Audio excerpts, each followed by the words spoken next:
ஒரே ஒரு ஊரில் ஒரு ராஜா இருந்தார், ரொம்ப நல்லவர். ஒரு நாள் அரண்மனையில் விசாரணை நடந்துகிட்டு இருக்குது. அதில் ஒரு வழக்கு. ஒரு விவசாயி புகார் கொடுக்குறார். என்ன புகார்னா, அவர் வயலில் ஆடுகள் மேய்ஞ்சி பயிரை அழிச்சுட்டுது. நிறைய உழைச்சி செலவு பண்ணி பயிரை உண்டாக்கி வச்சிருந்தேன், எல்லாம் போயிட்டுது. இனிமேல் நான் என்ன செய்யறது, நீங்கள் தான் சரியான தீர்ப்பு வழங்கணும் அப்படின்னார் அந்த விவசாயி. அந்த ஆடுகளுக்கு சொந்தக்காரர் யாருன்னு கண்டுபிடிச்சி அரண்மனைக்கு அழைச்சிட்டு வாங்கன்னு உத்தரவு போட்டார் ராஜா. சேவகர்கள் போனாங்க, ஆளை கண்டுபிடிச்சாங்க, கூப்பிட்டுக்கிட்டு அரண்மனைக்கு வந்துட்டாங்க. ராஜா விசாரணை பண்ணார். அப்புறம் விசாரித்து முடிச்சுவிட்டு தீர்ப்பு வழங்கினார். இந்த விவசாயி அடைந்திருக்கிற இழப்புக்கு ஈடாக உன்னுடைய ஆடுகளை அவங்ககிட்ட கொடுத்துட வேண்டியது அப்படின்னு சொல்லிவிட்டார். உன்கிட்ட இருக்கிற ஆடு பூரா அவன்கிட்ட கொடுத்துரு, அந்த ஆட்டுனால ஏற்பட்ட இழப்பு சரியாக போகட்டும் அப்படின்னு தீர்ப்பு வழங்கிட்டார். அந்த மன்னருடைய மகன் இதை பார்த்துக்கிட்டே உட்காந்துருந்தான். இந்த தீர்ப்பை இன்னும் கூட சிறப்பாக வழங்கலாமே அப்படின்னு நினைச்சான். அப்பா கிட்ட சொன்னான். உடனே அந்த அரசர், சரி நீயே இதுக்கு சரியான தீர்ப்பு சொல்லு அப்படின்னார். அந்த இளவரசன் தீர்ப்பு சொல்றான். அவன் சொன்ன தீர்ப்பு என்னன்னா, உங்ககிட்ட இருக்கிற ஆடுகள் எல்லாத்தையும் ஒரு வருஷ காலத்துக்கு அந்த விவசாயிகிட்ட ஒப்படைச்சிட வேண்டியது. அந்த ஒரு வருஷத்துக்குள்ள அந்த ஆடுகள் போடுற குட்டிகள், பால், எரு எல்லாம் விவசாயி எடுத்துக்க வேண்டியது. ஒரு வருஷத்துக்கு அப்புறம் உங்களுடைய ஆடுகளை நீங்களே திருப்பி வாங்கிக்க வேண்டியது. இதுதான் இளவரசன் சொன்ன தீர்ப்பு. இது சரியான தீர்ப்பு தான். இனிமே என்னுடைய அரச பொறுப்புகளை இளவரசர் வசம் ஒப்படைக்கிறேன் அப்படின்னு சொல்லி ஒப்படைச்சுட்டாராம். அதாவது தாவூத் நபி, சுலைமான் நபி இவர்களுடைய சரித்திரத்தில் இந்த சம்பவம் காணப்படுறதாக ஒரு நண்பர் சொன்னார். ஒரு தண்டனையை பெறுகிறவன் அதுக்கு பிறகு சமூகத்தில் நல்ல விதமாக வாழறதுக்கு வாய்ப்பு இருக்கிறது மாதிரி அமையணும் தீர்ப்பு. அதுக்கு இது ஒரு உதாரணம். சில தீர்ப்புகள் எப்படி அமைஞ்சு விடுதுன்னா, ஒரு தண்டனையை அனுபவித்து முடித்தவன் அதுக்கப்புறம் அவன் இந்த சமூகத்தில் நல்லவனாக வாழறதுக்கு நினைச்சா கூட அதுக்கு தகுதி இல்லாதவன் அப்படிங்கிற அளவுக்கு சூழ்நிலை அமைஞ்சிருது. இது சிந்திக்க வேண்டிய ஒரு செய்தி. இன்னொரு ஊரில் ஒரு ராஜா இருந்தார். அவர் ஒரு நாள் ஒரு போட்டி வச்சார். என்ன போட்டின்னா, அரண்மனை வாசலில் ஒரு பெரிய நீச்சல் குளம், அதில் நிறைய விஷப்பாம்புகள். எந்த இளைஞன் துணிச்சலாக அதில் நீச்சல் குளத்தில் குதிச்சு நீந்தி கரையேறி வர்றானோ அவனுக்கு 100 ஏக்கர் நிலம் பரிசா வழங்கப்படும். அது வேணாம்னா 1000 ஆடுகள் பரிசா வழங்கப்படும். அதுவும் வேணான்னா என்னுடைய மகளை கல்யாணம் பண்ணிக்கலாம். இதுதான் மன்னருடைய அறிவிப்பு. பரிசுலாம் நல்லா தான் இருக்குது. இருந்தாலும் பாம்புகள் உள்ள குளம்ங்கிறது நல்லா இல்லையே. அதனால யாரும் அதில் குதிச்சு நீஞ்சறதுக்கு முன் வரல. இருந்தாலும் திடீர்னு ஒரு இளைஞன் அந்த நீச்சல் குளத்தில் குதிச்சான். நீந்தினா ஒரு வழியாக கரையேறி வந்துட்டான். மன்னருக்கு ரொம்ப மகிழ்ச்சி. நீ தான் தைரியமான இளைஞன், வா இப்படின்னு கூப்பிட்டார். கிட்ட வந்தான். அந்த இளைஞன் தண்ணீர் சொட்ட சொட்ட நிற்கிறான். சரி, உனக்கு 100 ஏக்கர் நிலம் வேணுமான்னு கேட்குறார். வேண்டாங்கிறான். சரி, அப்படின்னா 1000 ஆடுகள் வேணுமான்னு கேட்குறார். அதுவும் வேணாங்கிறான். ஓ, அப்படின்னா என் பொண்ணை கல்யாணம் பண்ணிக்கிறியா அப்படின்னு கேட்குறாரு. அதுவும் வேணாங்கிறான். ராஜாவுக்கு ஒன்றும் புரியல. அப்படின்னா உனக்கு என்னதான் வேணும் அப்படிங்கிறார். என்னை பிடிச்சி இந்த குளத்துல தள்ளி விட்டவன் யாருங்கிறது. வாழ்க்கையில வெற்றி பெற என்ன வழி? இது ஒரு முக்கியமான கேள்வி. இதுக்கு எல்லாரும் பொதுவாக சொல்ற ஒரு பதில், உழைச்சா வெற்றி பெறலாம் அப்படிங்கிறது தான். வாழ்க்கையில வெற்றி பெற உழைப்பு மட்டும் இருந்தா போதாது, நேர்மையும் வேணும் அப்படிங்கிறார் பால் ஹாஃப்மேன். இவர் யார் தெரியுமா? இவர் ஒரு பெரிய பொருளாதார நிபுணர். 2வது உலகப் போர் முடிஞ்ச சமயம் அப்போ இவர் அமெரிக்காவின் நிதி ஆலோசகராக இருந்தார். தன்னுடைய வாழ்க்கையில நடந்த பழைய நிகழ்ச்சி ஒன்று அவர் சொன்னார். இளம் வயசுல படிச்சு முடிச்சதும் அவர் வேலை தேடிக்கிட்டு இருந்தாராம். அப்போ ஒரு கால்நடை வைத்தியர்கிட்ட போய் வேலை கேட்டிருக்காரு. இவர் அங்கே போன சமயத்தில் அந்த டாக்டர் தன்னுடைய பழைய கார் ஒன்றை விற்பனை செய்யறதுக்காக வேற ஒருத்தர்கிட்ட பேரம் பேசிக்கிட்டு இருந்தார். வாங்க வந்தவர் இவர்கிட்ட அந்த காரை பற்றின விவரம்லாம் கேட்டுக்கிட்டு இருந்தார். கார் நல்ல நிலைமையில் இருக்குமா அப்படிங்கிற கவலை அவருக்கு. எல்லா விவரங்களையும் கேட்டுக்கிட்டு அவர் கடைசியாக சொன்னார், டாக்டர், இந்த காரை நீங்களே என்னுடைய ஊருக்கு ஓட்டிட்டு வர வேண்டியது. கார் எந்த ரிப்பேரும் ஆகாமல் என்னுடைய ஊருக்கு சேர்ந்துட்டுதுன்னா அங்கேயே நான் பணம் கொடுத்து இந்த காரை வாங்கிக்கிறேன் அப்படின்னார். நம்ம கார் அவ்வளோ தூரத்துக்கு வழியில் எந்த கோளாறும் இல்லாமல் போய் சேருமா அப்படிங்கிற சந்தேகம் டாக்டருக்கு. அவர் என்ன செஞ்சார் தெரியுமா? தன்கிட்ட வேலை கேட்டு வந்திருந்த இளைஞர் பால் ஹாஃப்மேனை கூப்பிட்டார். அவர்கிட்ட சொன்னார், இதை பாருப்பா, இந்த காரை நீ அவருடைய ஊர் வரைக்கும் நல்லபடியாக ஓட்டிகிட்டு போய் சேர்த்துட்டீன்னா உனக்கு நான் வேலை கொடுத்து விட்றேன். அது மட்டும் இல்லை, காரு விற்கிற தொகையில் கமிஷனும் கொடுக்குறேன், என்ன சம்மதமா அப்படின்னு கேட்டார். ஹாஃப்மேன் யோசனை பண்ணார். அதுக்கப்புறம் சரின்னு சொல்லி சம்மதிச்சார்.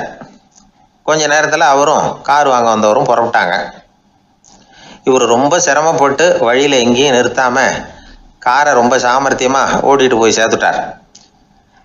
இவரை அழைச்சிக்கிட்டு வீட்டுக்குள்ளே போனார். அப்புறம் கேட்டார், இதை பார்ப்பா, இப்போ சொல்லு, இந்த காரோட நிலைமை இப்போ எப்படி இருக்குது?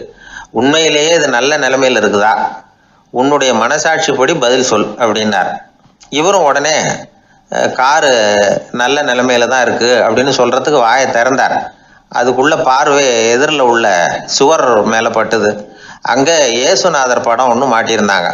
அதுக்கு அடியில் எழுதியிருந்த வாசகம் என்னன்னா, நீ பேசும் ஒவ்வொரு வார்த்தையையும் இயேசு கவனித்து கொண்டிருக்கிறார் அப்படின்னு இருந்தது. அந்த வரிகளை பார்த்தார். உடனே காரு சரியில்லை அப்படிங்கிற உண்மையை சொல்லிவிட்டார். இவர் இப்படி சொன்னதும் இவரை ரொம்ப ஆச்சரியமாக பார்த்தார். இவர்கிட்ட இருந்த நேர்மை அவரை சிந்திக்க வச்சது. உன்னுடைய நேர்மையை பாராட்டுறேன், உனக்கு கமிஷன் கிடைக்கணுங்கிறதுக்காகவே நான் இந்த காரை வாங்கிக்கிறேன்னார். இப்போ அவர் திகைச்சு போய் நின்னார். மறுபடியும் அவர் சொன்னார், நீ காரை ஓட்டிட்டு வரும்பொழுதே உன்னுடைய திறமையை பார்த்தேன், உனக்கு விருப்பம் இருந்தால் நீ என்கிட்டயே வேலைக்கு சேர்ந்துடலாம் அப்படின்னார். பால் ஹாஃப்மேன் அவர்கிட்ட வேலைக்கு சேர்ந்தார். படிப்படியாக முன்னேறினார். கடைசியில் பார்த்தீங்கன்னா அமெரிக்காவினுடைய நிதி ஆலோசகராக ஆனார். அதுக்கப்புறம் அவர் அந்த பழைய சம்பவத்தை எப்பவும் மறக்கிறதில்ல, அடிக்கடி சொல்கிறது உண்டு. அதனால் இதிலேருந்து நாம் தெரிஞ்சுக்க வேண்டியது என்னென்னா, வாழ்க்கையில் முன்னுக்கு வரணும்னா உழைப்பு மட்டும் போதாது, நேர்மையும் வேணும். ஆனால் இந்த காலத்தில் சிலருடைய நேர்மை நமக்கு ஆச்சரியமாக கூட இருக்கும். ஒருத்தர் புஸ்தக கடை வச்சுருந்தார்.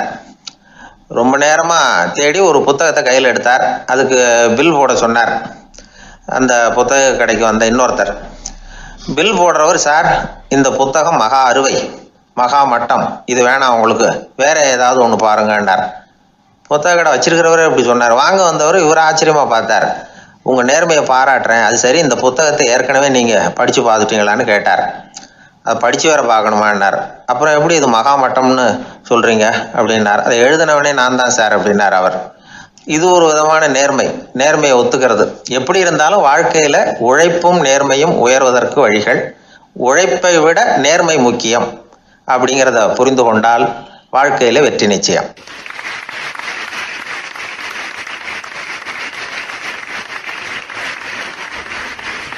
எனக்கு ஒரு நண்பர், அவர் ஒரு வழக்கறிஞர். ஒரு நாள் அவர்கிட்ட பேசிக்கிட்டு இருந்தேன். அப்போ கேட்டேன், ஏன் சார் நீங்கள்லாம் கோர்ட்டில் வாதாடுறப்போ கருப்பு நிற அங்கி அணியிறீங்களே, அதுக்கு என்ன காரணம்? சட்டத்துக்கும் கருப்பு கலருக்கும் என்ன சம்பந்தம் அப்படின்னு கேட்டேன். அது ஒரு சுவாரஸ்யமான கதைன்னார் அவர். சொல்லுங்களேன் அப்படின்னு அவர் சொன்னார். கிபி 1694 இங்கிலாந்து அரசி 2வது மேரிங்கிறவர் இறந்து போனார். அந்த ராணியோட கணவர் 3ஆம் வில்லியம், அவரு ஒரு உத்தரவு போட்டாராம். அரசியோட மறைவுக்கு அனுதாபம் தெரிவிக்கிற வகையில் வழக்குரைஞர்கள் எல்லாரும் கருப்பு நிற அங்கி அணியணும் அப்படின்னு. அன்னைக்கு ஆரம்பித்த அந்த பழக்கம் அதுக்கப்புறம் மாறவே இல்லையாம், இன்னைக்கும் தொடருது. வழக்குரைஞர்கள்லாம் முதல்ல கருப்பு அங்கி மட்டும்தான் அணிஞ்சாங்களாம். அதில் ஒரு சின்ன சங்கடம், ஏற்கனவே உடம்பு கருப்பாக இருக்கிறவங்க அதுக்கு மேலே கருப்பு ட்ரெஸ் வேற போட்டுக்கிட்டா முகம் பளிச்சுன்னு தெரியாது இல்லையா? அதனால் முகம் பளிச்சுன்னு தெரியறதுக்காக அவங்கெல்லாம் வெள்ளை நிற பட்டியை அணிய ஆரம்பித்தாங்களாம். இப்படி தான் இங்கிலாந்தில் அந்த பழக்கம் ஆரம்பமாயிருக்குது. அந்த சமயத்தில் இந்தியாவை ஆண்டது பிரிட்டிஷ்காரங்க தானே, அதனால் இங்கேயும் அந்த பழக்கம் அப்படி நடைமுறைக்கு வந்துட்டுது. அதே மாதிரி சர்ச்சிலின் மூதாதையரான மார்ல்பரோ பிரபுவின் ஞாபகார்த்தமாக நீதிபதிகள் இந்த வெள்ளை குள்ளாய் அணிகிற முறை பழக்கத்துக்கு வந்துதான். இதுதான் என்னுடைய நண்பர் சொன்ன தகவல். இங்கிலாந்தில் நீதிமன்றம்ங்கிறது ரொம்ப மதிப்புள்ளது.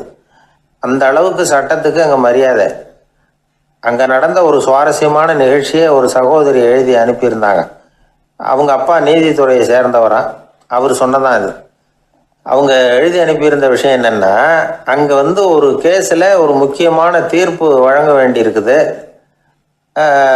ஜட்ஜு, பாரட்லா படித்த பெரிய பெரிய வக்கீல்கள், ஜூரி எல்லாருமா கூடி அந்த கேஸை பற்றி விவாதிக்கணும். சுமாராக 40 பேர். இதுக்காக கோர்ட்டு ஹாலில் விசேஷ சேம்பரில் நுழையிறதுக்கு முன்னாடி அவங்களெலாம் தங்களுடைய கோட்டு தொப்பி எல்லாத்தையும் கழட்டி அங்கே நின்றுக்கிட்டு இருந்த ஒரு அட்டண்டர்கிட்ட கொடுத்துட்டு உள்ளே போனாங்க. அந்த ஆள் படிக்காதவர், அவர் ஒவ்வொருத்தர் கொடுக்குறதையும் வாங்கி அங்கே அப்படியே ஒரு இடத்துல அடுக்கி வைக்கிறார்.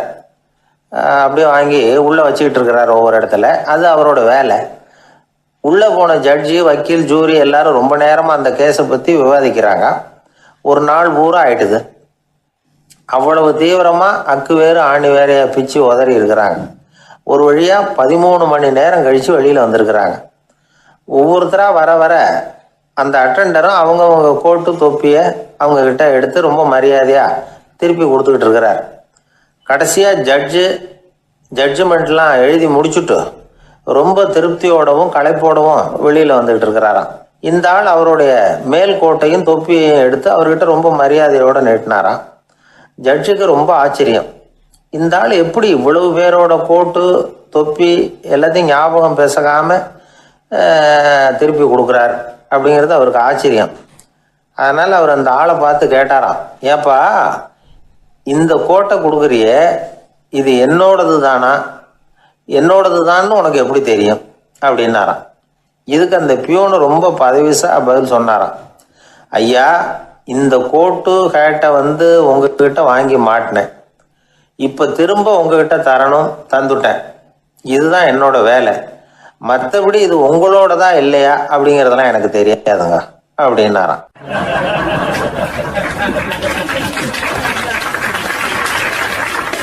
அன்பா இருக்கணும்னு அநேக பெரியவங்க சொல்லியிருக்கிறாங்க.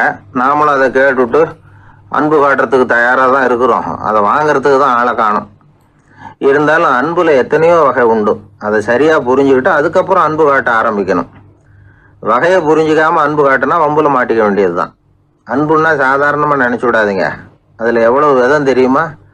இரக்கம், கருணை, காருண்யம், பந்துத்துவம், பட்சம், பாசம், நேசம், விசுவாசம், அபிமானம், காதல், பக்தி, இப்படி பல விதமாக அதை பற்றி சொல்லி வச்சிருக்கிறாங்க பெரியவங்க. இந்த வார்த்தைகள்லாம் நாம் கேள்விப்பட்டது தான். இருந்தாலும் அதுகளுக்குள்ள என்ன வித்தியாசம்னு கேட்டால் சரியாக சொல்ல தெரியாது. அதனால் இந்த வார்த்தைகளுக்கெல்லாம் பெரியவங்க என்ன விளக்கம் சொல்கிறாங்கன்னு இப்போ பார்க்கலாம். எளியவர்கள் மேலே செலுத்துகிற அன்பு இருக்கு பாருங்க, அதுக்கு இரக்கம்னு பேர். அறிவு பலம், சரீர பலம், இது ரெண்டும் இல்லாதவங்க மேலே, அதாவது வலிமையற்றவர்கள் மேலே செலுத்துகிற அன்பு இருக்கு பாருங்க, அதுதான் கருணை. எறும்புலேருந்து யானை வரைக்கும் சகல ஜீவராசிகள் மேலேயும் காட்டுற அன்புக்கு காருண்யம்னு பேர், ஜீவகாருண்யம்.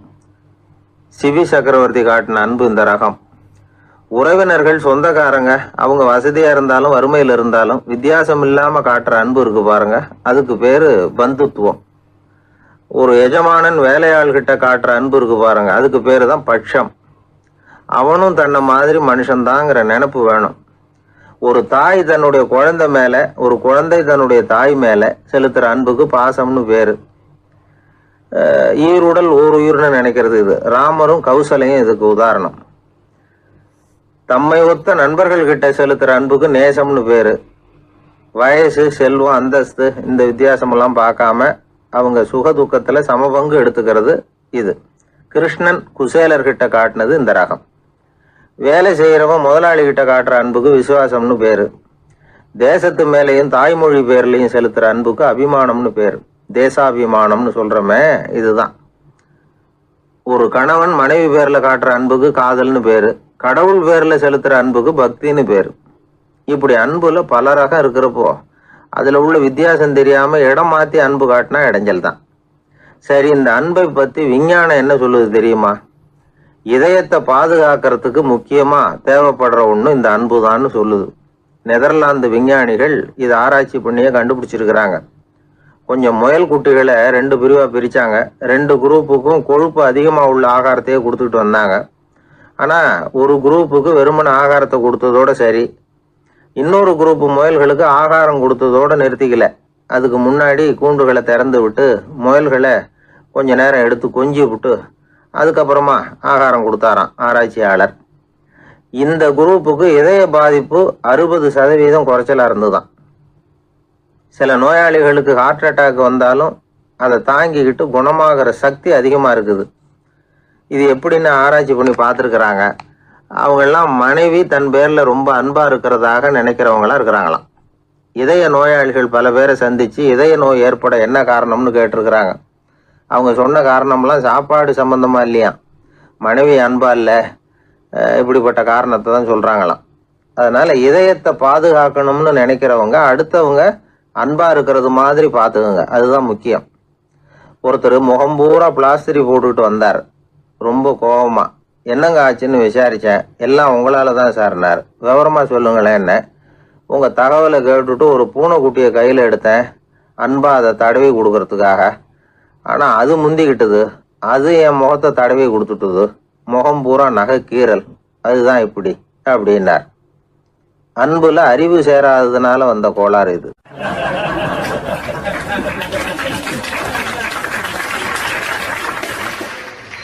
ஒரு பூங்கா, அங்க ஒருத்தர் நின்றுட்டு இருக்கிறார். நின்றுகிட்டே ஏதோ ஆழ்ந்த யோசனையில இருக்கிறார். அந்த பக்கமா இன்னொருத்தர் வந்தார். இவரை கவனிச்சார். என்ன யோசனைன்னு கேட்டார். எப்படி எழுந்திருக்கிறதுன்னு யோசனை பண்ணிட்டு இருக்கிறேன்னாரு அவர். கேட்டவருக்கு ஒரு மாதிரி ஆயிட்டுது. ஏற்கனவே நின்றுகிட்டு இருக்கிற ஒருத்தர் எப்படி எழுந்திரிச்சு நிற்கிறதுன்னு யோசிக்கிறாருன்னா அது ஆச்சரியம் தானே. அதுக்கப்புறம் இவர் யோசிக்க ஆரம்பிச்சார், என்ன இவர் இப்படி பேசுறாரு அப்படின்னு. கீழே விழுந்தாதானே எழுந்திரிச்சு நிற்க முடியும். அதனால எழுந்திரிக்கணும்னு நினைக்கிறவங்க முதல்ல கீழே விழணும். இவர் முதல்ல கீழே விழணும், அதுக்கப்புறம் தான் எழுந்திருக்கிறது எப்படின்னு சிந்திக்க முடியும். இந்த உலகத்துல எல்லாருமே கீழே விழுந்து எழுந்தவர்கள் தான். இப்போ இந்த குழந்தை பருவத்துல கீழே விழாம நடைபயில கற்றுக்கிட்டவங்க யாராவது உண்டா? சின்ன வயசுல ஒரு தடவை கூட கீழே விழலை சார், அப்படியே பிறந்தார் வளர்ந்தார் பெரியவர் ஆயிட்டார் அப்படின்னு யாரையும் சொல்ல முடியாது. அதனால மனுஷங்கிறவன் விழுந்து புரண்டு எழுந்து தான் நடக்க கத்துக்கிறான். ஒரு உண்மையை நாம எல்லாரும் புரிஞ்சுக்கணும். இந்த உலகத்துல தவறு செய்யாத மனிதர்களே யாரும் கிடையாது. அப்படி இருக்கிறப்போ எப்போதாவது நாம தவறு பண்ணிவிட்டோம்னா அதுக்காக மனசு உடைஞ்சு போயிடக்கூடாது, வாழ்க்கையில வெறுப்பு வந்துடக்கூடாது. ஒரு தவறு நடந்துட்டுதா அதுக்காக மனசு உடைஞ்சு போடாதீங்க, அதை ஒரு பாடமா எடுத்துக்கங்க. அதே தவறு மறுபடியும் நடக்காம வேணும்னா பாத்துக்கலாம், அது போதும். தடைக்கல்ல படிக்கல்லாம் மாத்திக்கணும், இதுதான் இதுல முக்கியம். ஒரு அலுவலகம், அங்க ஒரு அதிகாரி, அவர் உயர்ந்த பதவியில் இருந்தார், சிறந்த நிர்வாகின்னு பேர் வாங்கினவர். அவர் தனக்கு கீழே வேலை செய்யறவங்க கிட்ட எல்லாம் சொல்லுவாராம், இந்த நிறுவனத்துல நீங்க எத்தனை தடவை வேணும்னாலும் தவறுகள் செய்யலாம், ஆனா ஒரே விஷயம் என்னன்னா ஒரே தவறை மறுபடியும் செய்யக்கூடாது, அது முக்கியம் அப்படின்பாராம். இதை மேம்போக்கா பார்த்தா அவர் ஏதோ தன்னுடைய ஊழியர்களை தவறு செய்ய தூண்டுறது மாதிரி தெரியும். ஆனா உண்மை அப்படி இல்லை. இன்னைக்கு என்ன நடக்குது தெரியுமா? அநேகமா எல்லா மனிதர்களுமே ஒரே தவறை தான் மறுபடியும் மறுபடியும் செய்யறாங்க. விளையாட்டு வீரர்கள் ஒரே மாதிரியான தவறுகளை திரும்ப திரும்ப செய்யறது உண்டு. கணக்கு எழுதுறவங்கள பாருங்க, ஒரே தப்பை மறுபடியும் மறுபடியும் செய்வாங்க. அலுவலகம் வருகிறவர்களை கவனிங்க, ஒரு நாள் தாமதமா வந்தா பரவாயில்ல, தினமும் தாமதமா வருவாங்க. இது மாதிரி செய்த தவறையே திரும்ப திரும்ப செய்யறதுக்கு என்ன காரணம் அப்படின்னா சோம்பல், ஞாபக மறதி, கவனக்குறைவு, தன்னுடைய திறமை பேர்ல அளவுக்கு மீறிய நம்பிக்கை, இப்படி இதில் ஏதாவது ஒரு காரணமா இருக்கலாம் அப்படிங்கிறாங்க இது பற்றி ஆய்வு செய்கிற வல்லுநர்கள். ஒரு தடவை செஞ்ச தவிர மறுபடியும் செய்யறது இல்லைன்னு முடிவு செஞ்சுக்கிட்டு அதை செயல்படுத்த கத்துக்கணும், அது போதும், வாழ்க்கை வெற்றிகரமா அமையும் அப்படிங்கிறாங்க அந்த அனுபவசாலிகள். அதனால வெற்றிகரமா வாழ்க்கையில நடைபோட விரும்பும் இளைஞர்கள் தவிர்க்க வேண்டியது என்னன்னா, முதல்ல சோம்பலை தவிருங்கள், சுறுசுறுப்பாக இயங்குங்கள் அப்படிங்கிறது அவங்க அறிவுரை. ரெண்டாவது ஞாபக மறதி, எந்த செயல்லையும் ஈடுபாடு வேணும், அக்கறை வேணும். மூணாவது கவனக்குறைவு, எதையும் அலட்சியப்படுத்தக்கூடாது. நாலாவது என்னால முடியாதது எதுவுமே கிடையாது அப்படிங்கிற அளவுக்கு மீறிய நம்பிக்கை, அது ஆபத்துல கொண்டு போய் விட்டுரும். அதனால முதல் தவறு உங்களுக்கு ஒரு பாடமா அமையணும். ஒரு மனிதர் அவர் தன்னுடைய 2 காதுலையும் கட்டு போட்டுக்கிட்டு வந்தார். அவருடைய நண்பர் அதை கவனிச்சுட்டார். என்ன சார் ஆச்சு, 2 காதுலையும் கட்டு போட்டுருக்கீங்களே அப்படின்னு விசாரிச்சார். ஒண்ணுமில்லை சார், வீட்டில் ரொம்ப ஆர்வமா டிவியில கிரிக்கெட் மேட்ச் பார்த்துக்கிட்டு இருந்தேன்.